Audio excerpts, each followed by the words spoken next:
Good morning and welcome to episode 24 of Learn Piano in Your Car. This is the series where hopefully you can do all the head work and the thinking and the processing in the car and then go to your piano and put it into practice at the piano. Hopefully this podcast will save you time and answer some questions. Sometimes we can answer questions you didn't even know you had. Today we are revisiting middle C. Unsurprisingly, that is the C in the middle of your keyboard. Now, that's important when it's your keyboard because different keyboards are different. If you were to take a measuring tape and measure where middle C is in the middle of your keyboard, it's probably not going to be exactly the same measurement to find middle C on my keyboard, but it's the same note and you need to learn to find it on your own keyboard by this method. So you look at the black notes, they're in groups of 2 and 3. Visualize that right now. Then you find the 2 black notes in the middle or nearest to the middle of your own keyboard.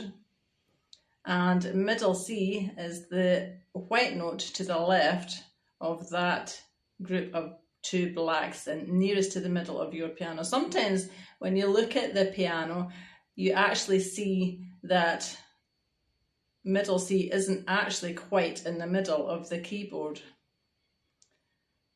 So it's important that you can learn to find it and navigate your way to it by the position of the 2 blacks in the middle. So find the 2 blacks, then C, middle C specifically, is to the left of the 2 blacks.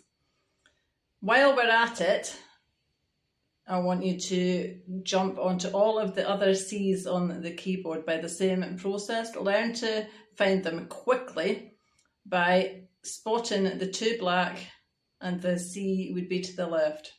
So you go up and down the keyboard, just swooping down onto these C's. But specifically middle C.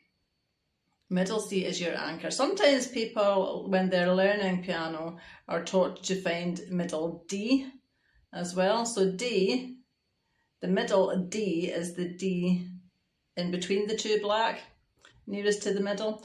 So I can understand why people would be taught to find middle D. Again, so it all anchors on these 2 black notes, so doesn't it? So you look for the 2 black, find them first, and C is to the left. Now, C is quite important when you start to think about sheet music because middle C is located underneath the treble clef stave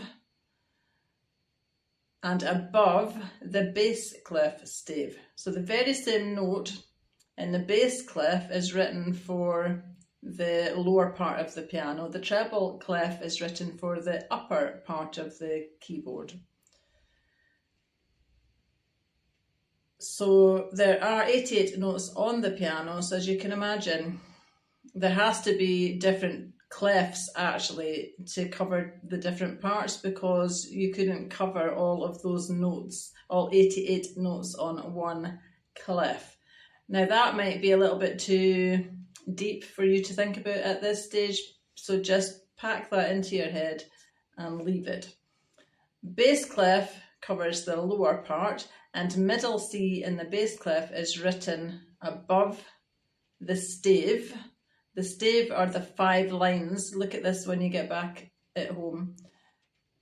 There are 5 lines on each part of the music and the clef at the beginning tells you if it's the lower part of the keyboard or the upper part. So the clef is a bass clef for the lower part and a treble clef for the upper part of the keyboard. So again, middle C for the treble clef is written underneath the stave. Middle C for the bass clef is written above the stave. And one other thing I want you to try today is to sing or hum the note that you think is C, and test that when you get home and see if the note that you think is, you can hear in your head, is C, is anywhere near C. Some people have a thing called perfect pitch. Perfect pitch means they can sing middle C, they can just conjure it. I don't have perfect pitch, but some people do. It's something that they've developed as a young child, but it's fun to try and sing C, what you think is C, and then check it out on the piano and see if you're anywhere near it, and then try jumping up an octave, humming an octave higher or an octave lower, and just start to develop your processing and your ear for music that way as well. Okay, so I think that's enough for today, all about middle C and a little bit about perfect pitch. But go and try to sing C and then test how close you are to it on the piano and keep practicing. You may be able to develop perfect pitch, or you may already have it. If you've already got it, that's brilliant. I'm really keen to hear from people too, so please email me any questions you've got, info@themusicroom.org.uk. I'll answer your questions on this podcast. You could feature on here with me. I'd really like to speak to some people and interview some people in this podcast too. So I'm open to that. You can find out more about my Perfect Piano Academy, which is where all of this knowledge that I have is currently being utilised by students all over the world.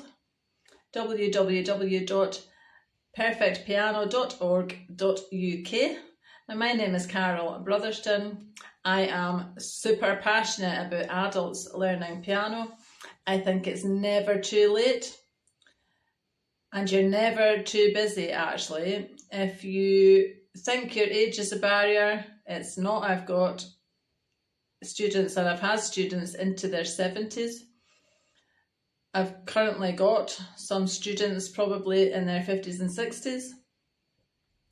It's never too late for you. And even if you are busy, the programme that I have is available 24/7 to you. Once you subscribe, you're in there and you access the material anytime you like. You can do your homework and study very short snippets. Even if you've only got 5 or 10 minutes, that's enough. And you can do it after the kids have gone to bed, or before they get up in the morning, or in your lunch break if you're busy. The key is having the motivation to do it. It's like taking a horse to water, but you can't make it drink.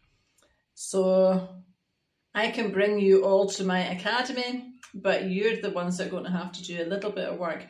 And to learn piano properly, you have to put in a little bit of work. But this could be your thing. Okay, have a wonderful day, and I shall see you again soon.